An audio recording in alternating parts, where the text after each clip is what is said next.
This game is currently going on its 9th year of service, and with the amount of content they've released thus far, it's not really a surprise that a good portion of it may have been unbalanced at times. They recently released 2 new mythics in Balder and Hother that essentially act as balance patches to one of the game's strongest mechanics, which is not something that happens that often, but that got me thinking, what were some of the most overpowered and unbalanced things they've released into the game? And that's what I want to tackle today. This is a history of Fire Emblem Heroes' most overpowered and broken mechanics. There are so many design decisions from intelligence systems throughout the years that have made a lot of people seriously question if they know what they're doing at times, and one of the most notable ones they've ever done will be discussed after a message from today's sponsor. This video is sponsored. Today's video is brought to you by Tokyo Catch. Hey gamers, you like games, right? Tokyo Catch has games, but not just any game, it has crane games. It's effectively a Japanese arcade service at the palm of your hands, assuming you have hands, but if you don't, it'll be the next closest thing to that. The service allows you to control actual crane machines in real time and try for all sorts of prizes the site offers.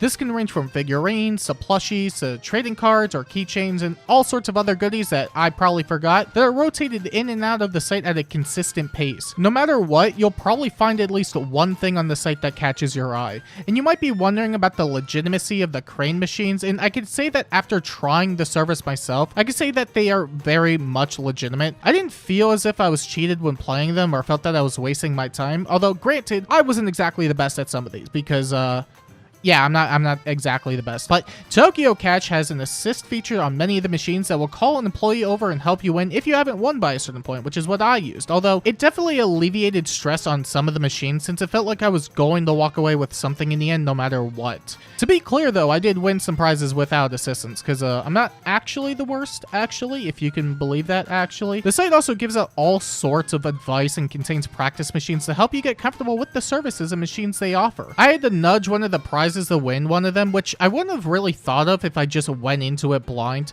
And after winning anything on the site, they'll ship them directly to you with free shipping available once every week. Overall, I was pretty impressed with the site itself and had a lot of fun testing out many of the machines, so if any of this interests you, then be sure to check out Tokyo Catch. Use the link in the description or pinned comment if you plan to check out Tokyo Catch, since you'll get 5 free tickets to use on the site. Thanks again to Tokyo Catch for sponsoring today's video, and with that out of the way, let's continue on with this video. I think when it comes to overpowered effects and mechanics that centralize a lot of the game, eventually the developers will want to try and reduce its effectiveness. Usually they come in the form of nerfs, sometimes to the degree of making a mechanic or effect outright unusable afterward, but never to the point where they would actually ban it. However, that has only happened one time in the entirety of FEH's lifespan with the skill Quick Draw. Quick Draw was a captain skill in summoner duels that allowed the user to always go first every single turn and removed actions from the opponent. Usually turn priority after the first turn is determined by who took the last action. Whoever took the last action goes second on the next turn.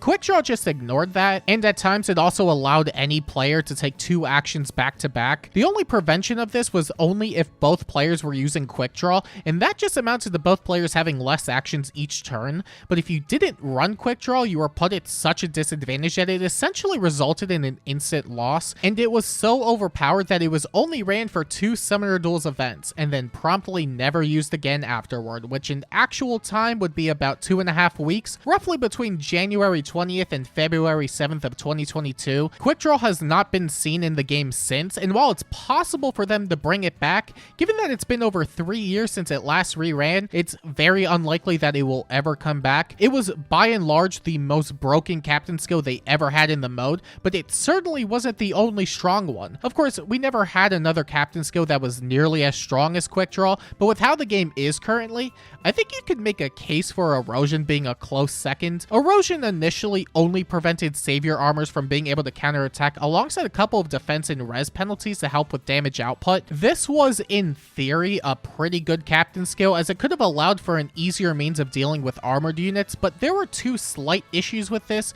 The first issue was that the best armor in the game at that point in time, Ascended Fiorm, negated effects that prevented counterattacks, and she was extremely common. The second, and arguably the more important issue, is that armors weren't expected to counterattack because the only thing they had to do was protect their allies. They just had to be massive walls that could eat hits, which meant that Erosion in most cases wasn't very effective. and that's when they decided to buff it. 6 months later, into version 6.5, they upgraded Erosion. It not only kept the base effect, but made it so if the captain of the team initiated combat, Savior armors couldn't protect their allies anymore. It was an insane jump in effectiveness since it almost guaranteed you could pick off foes much more often, but this update was made 2.5 years before they started releasing units that could attack from all over the map, so naturally when the game started releasing units like that, Erosion suddenly became one of the most threatening captain skills in the game that, to my knowledge, is still currently in rotation. It ran 4 months ago as of the timing of this video, so it's hard to say if it will be the last time. That said, I really hope it is, because no unit should be allowed to cover an entire map and get rewarded for it even more. I'd honestly be shocked if it didn't join Quick Draw in the banned category at this point. And on the topic of sweep effects, we have sweep effects. Do you like what I did there? Early Fire Emblem heroes had very prominent sweep effects such as Candlelight Plus, Brave Lyn with Sakei's Blessing, Brave Veronica alongside other wrathful, dazzling staff units, and fire sweep weapons that were very strong against a lot of the game since they were essentially free hits against most foes, especially in the case of staff units like Brave Veronica. They could also hit very hard, which meant that unless you were player facing, there really wasn't a lot you could do against her. All of these were also before the release of null counter effects and skills that allowed units to fight back against them, and it's only recently that they've ramped up on allowing more units to access null counter effects from inheritable skills and support. So while it's not as strong these days, it was easily among one of the strongest effects during the early years of FEH. Although compared to everything else in this video, I would say this was on the lower end of the strongest mechanics we've had, especially in an Aether Raids and Summoner Duel setting. For the longest while, Pathfinder was among one of the best effects in the entire game and defined arguably the most important Aether Raids meta we ever had with Legendary Sigurd and Not. Pathfinder essentially removed the movement cost on a specific tile occupied by a unit with the Pathfinder effect, which effectively extended any unit's range by the amount of tiles covered by Pathfinder. It was so bad at one point that Legendary Sigurd, the first 4 movement unit, could hit the attacking player from the back of the map, and it was arguably the only time in the game's history where Aether Raids defense was stronger than Aether Raids offense. Even in something such as Summoner Duels, New Year's Dagger and Not were extremely popular for a time because you could give everybody Pathfinder for 1 turn, and that let some of the best units at the time in Brave Crom and Brave Seliph dominate an entire map. Nowadays, it's a lot more natural with units like Baby Camilla, Yunaka, Emblem Erica, and so on, but it was so stacked against any player that fought them. I would say the tipping point would have been around Emblem Sigurd's release, which, funny that it happened to be him again, that naturally has 5 movement and could be abused with Pathfinder to cover an entire map to an absurd degree. We did have skills such as Ruse 4 that could remove the Pathfinder effect, but it was only intended to be an Aether Raid skill, and it was more utilized for shutting down Brave support more than anything else. But we would eventually get the release of Havoc that naturally inflicted and removed the bonus,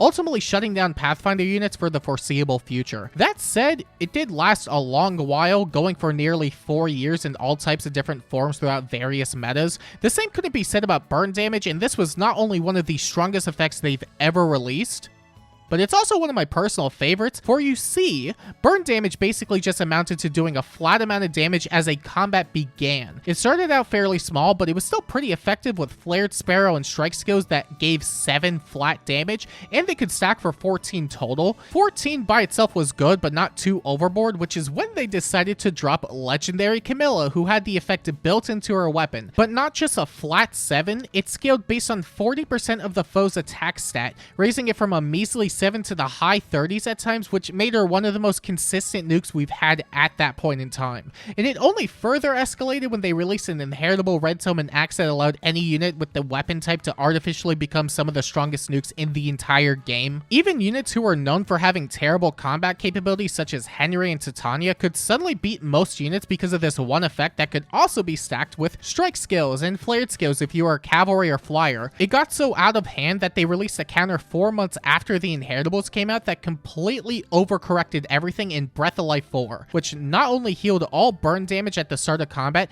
but then healed an additional amount after, effectively killing burn damage forever. Similarly, there was the end turn status, which was arguably even stronger than burn damage at its peak. It basically went through the same timeline that burn damage did, where they would release the effect initially and it was strong at the start, then they would push the envelope too much to the point where they had to release dedicated counters. And in this instance, it started out on Sather, who only only shut down a cardinal foe's action on odd turns if she met a res check. Then they dropped Formotus, who could shut down turns on foes that initiate onto him. Then another Sather, who could do it every turn, into Valentine's Leon, who could shut down multiple units at once with a button, and on initiation with a burn damage weapon. You could probably see why a unit like that was nerfed like crazy after a bit. They dropped Firm Canto Curb 6 months later that completely negated the effect to the target and nearby allies, and the effect became way less common as a result. The one thing worth mentioning, however, is that the end turn status is still usable in a lot of cases, specifically with Sather, who still sees use because of it, since the direct counter isn't all that common. The release of it was just enough to scare off most people from using it, so if you did want to use it, you could still get a decent amount of mileage out of it. You know, at least in an Aether Raid setting more so than anywhere else, but that's still good. And speaking of Aether Raids, that game mode sure has a lot of insanely strong stuff. Just a few days ago, we had the release of Balder and Hothor, who were designed to nerf the safety fence, which has been one of the most meta-impactful mechanics they've ever introduced. I mentioned it a bit ago, but one of the most influential effects we had at one point was Pathfinder because of how much threat range units could get out of it. The results of Pathfinder, in the case of Aether Raids, Legendary, Sigurd, and Not, they released the safety defense, which gave every attacking player one free turn to do whatever they wanted, which mostly amounted to setting up units or clearing structures for easier defense clears. It was already strong enough on that metric, but it was later upgraded at the end of 2024 so that it could give the attacking players 2 free turns to do whatever they want, which was to coincide with their reinforcement slot that players got that update. The problem, however, is that it effectively allowed players to swing on the defense teams with essentially no drawbacks for 3 turns before the defense team could start moving, which allowed any half-decent player to beat 99% of defense teams with no issues. I've talked about this in length in other videos, but it's been an overpowered mechanic for so long and escalated too much this year to the point where they had to nerf it recently. You still get 2 free turns to do whatever you want, except the moment you attack the defense team, the safety fence breaks, which I think was the right choice to make. Those 2 turns can still be used to set up units or clear structures, so it's not dead by any means. It's still a very good structure, especially when paired up with Bolt Tower, which in a lot of ways has been one of the most consistently strong mechanics in Aether Raids. Not to the extent of safety fence in terms of strength, but it's still extremely strong regardless. Just being able to inflict a flat amount of damage at the start of turn 3 is always going to be pretty useful. Of course, since I'm still currently on the topic of Aether Raids, I do have to mention Elamine and Freyr. I've talked about this extensively in the past, so I'll quickly summarize this portion so I don't take up too much time here. A few years ago, most units were dependent on start-to-turn effects, and fast forward into year 6 of the game, they released Elamine, who disabled start-to-turn effects. Naturally, this destroyed half of Aether Raids for the next 18 months, and after said time, they released Freyr, who disabled every start-to-turn penalty, which destroyed Elamine in the process. However, they have yet to print another unit with the same level of cleansing, as it's obscenely overtuned to the point where he's still arguably among the best mythics in the game, even being ran on seasons where he doesn't belong because he's that good. It's a lot more of a bare-bones explanation, but all you need to know is that he's essentially what kept Aether Raid's defense from falling apart for this long as a result of not testing their units. I'll leave a link in the description if you want to learn more about it in detail.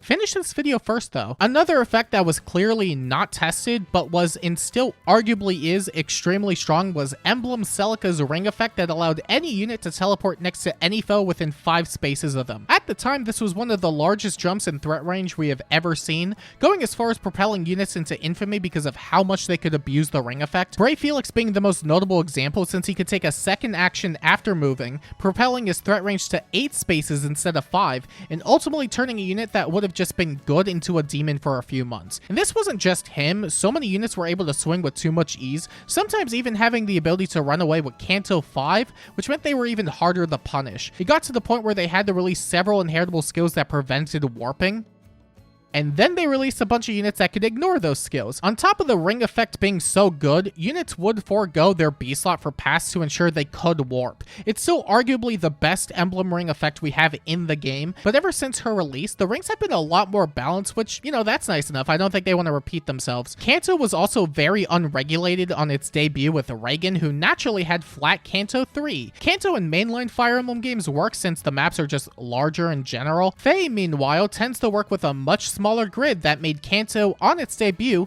obscenely strong. Units like Reagan and Yuri could swing onto anything they wanted to with high movement, and then they could run away with no way to punish them, and were some of the strongest units in the game at one point. We would eventually get the release of Kanto control that put a hard limit on it, which was a good balancing decision.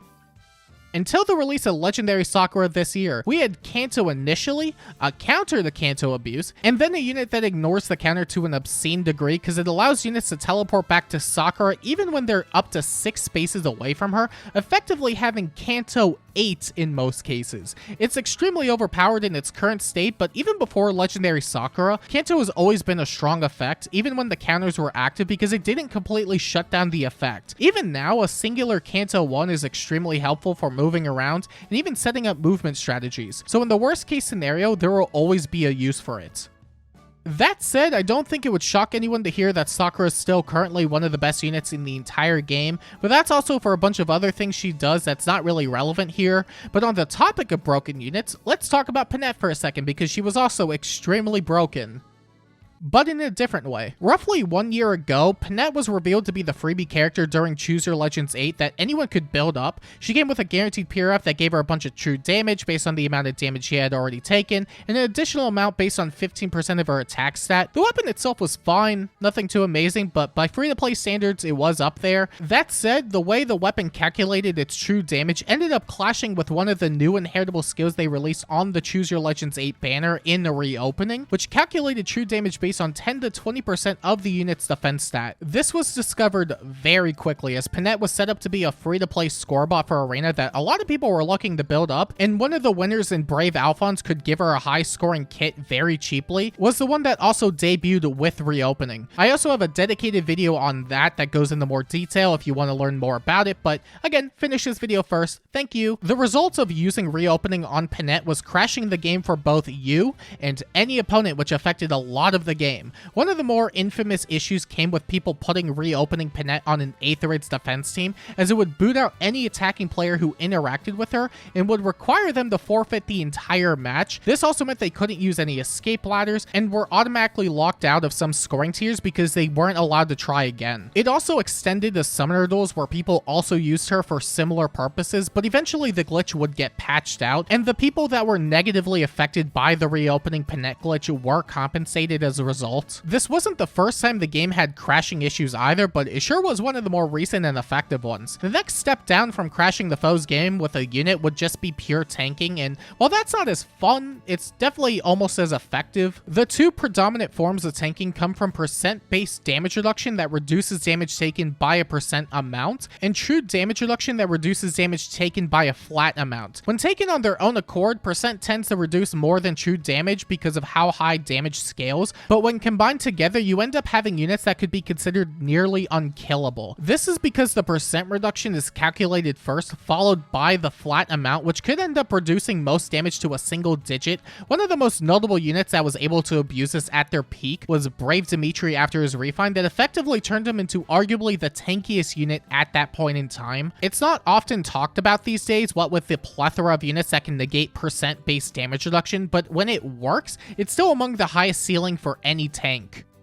And then you have Reflect Damage, which is basically the polar opposite of that. Reflect Damage has been rising in prominence over the course of this year, with more units releasing with it, as well as the reflex status that can stack with it. All damage that is reduced from an attack is then thrown back on the follow-up attack to the foe, which can allow for a lot of units to destroy a good amount of tanks. A lot of units have been struggling to deal damage as of late, so this definitely gives them an out. And while it's the support doing most of the work, it's good enough to where you don't automatically lose to a tank now because they have too much damage reduction. Although with the way I'm phrasing it, it does sound really bad, and honestly, it kind of is, but we're just kind of in different times now. That said, if there was one effect to close this video on that hasn't aged whatsoever, and has arguably been among the best effects in the entire game since its inception, it would be Brave Attacks. I think Brave Attacks have always been undervalued in this game. It's not that most people haven't considered it to be good, but I don't think it's ever gone beyond that point for many. Despite this, some of the most prominent threats that have ever been released throughout the years have consisted of units that have had the Brave effect. This included units like Reinhardt, Ninja Lin, Ninja Sanaki, and even units that provided Brave support, including Bride Katria and Desert Marissa, both of which who were initially written off by so many people on their debut. All of these units could tear through through almost any unit in the player phase or allow other units to do so, and this barely scratches the surface for Brave hitters. They were not only units with the highest player phase potential, but also the highest enemy phase potential, as many of them could hit twice, including with a special before the foe could get a second hit, or even a first hit if they were Vantage units. The only units that can compete with Brave hitters in terms of damage output were other Brave hitters, especially when player phase units started becoming tankier. They were just some of the most consistent damage dealers we had at one point. They had to start introducing Brave hit damage reduction due to how strong the effect was. And even today, a lot of units appreciate Brave attacks because it allows them to get their units with Miracle or a good amount of bulk to live single hit. It's always been a strong effect, even enough to stand on its own at one point in time. And while there have definitely been effects and mechanics that have arguably reached higher peaks, Brave has always been the most consistent of them all. But with that being said, I wouldn't be surprised if we got stronger and even more overtuned mechanics down the line. With how long this game has been running for, it's only natural that there'd be a bunch of effects and mechanics that would end up stronger than others, especially these days that they keep trying to one-up themselves constantly. That said, if you think there's an effect or mechanic that I missed that was worth mentioning in this video, then let me know down below. And if you want to see more videos like this, then make sure to like and subscribe to the channel. And until next time, I'll see you later.